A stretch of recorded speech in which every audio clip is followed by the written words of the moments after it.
But I think we have a guest joining us. Indeed, MT Educare now is the company that we are focusing on. Yagnesh Sangrajka, CFO of MT Educare, now joins in.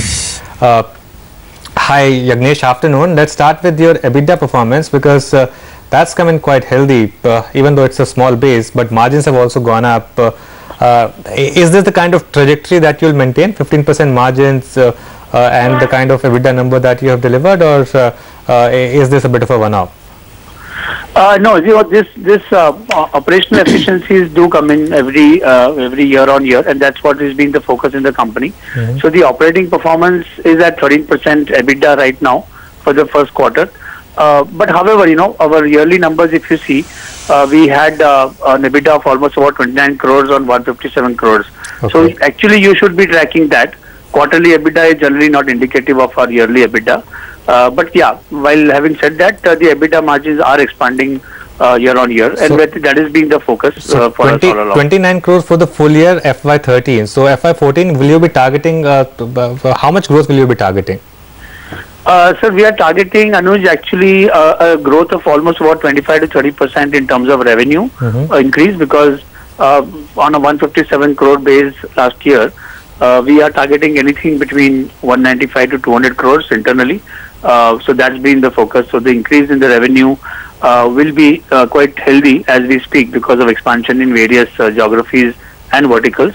However, you know, because of our college that has just come up now in Mangalore, as you are aware already, and the, you know, some of the capex that has gone into, we are going to see some incremental depreciation that will come this year, and hence, you know, EBITDA margins though will be healthy.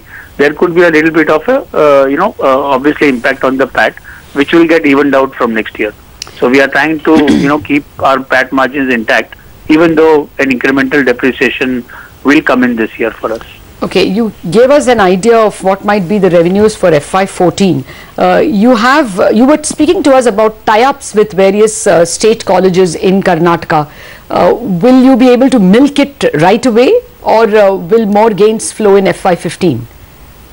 Yeah, well, as we speak, Lata, you know, we've already tied up with 9 colleges, as I earlier said. So the revenue from the additional 4 colleges that we tied up last year will already flow in from this year. And this is a, you know, continuous phenomenon. We'll keep on adding at least 4 or 5 colleges each year. And the revenue trajectory in Karnataka is almost about 80% growth, though the base is small again here. But as years go by and as we add colleges each year, the revenue increase is expected to be about 80% CAGR just for Karnataka. These numbers that you've announced for this quarter include Lakshya? Yes, this time the Lakshya, you know, numbers have been added. Lakshya Forum got consolidated from 1st April. So, you know, that number is inclusive of Lakshya. So there is a 3 crore revenue that is added in the 47.9 crore revenue that you see, you know, in our results. So Lakshya is added from this 1st April. All right. Just one final question in terms of seasonality. I mean, what would be your strongest quarter going forward? Yeah, strongest quarter has always been traditionally, Anuj, as I've been saying, second quarter every year is generally the strongest quarter, followed by the third quarter, and then the, you know, fourth quarter and the first quarter in that order. All right. Thanks a lot for that take, and good luck for the rest of the future. That's MT Educare.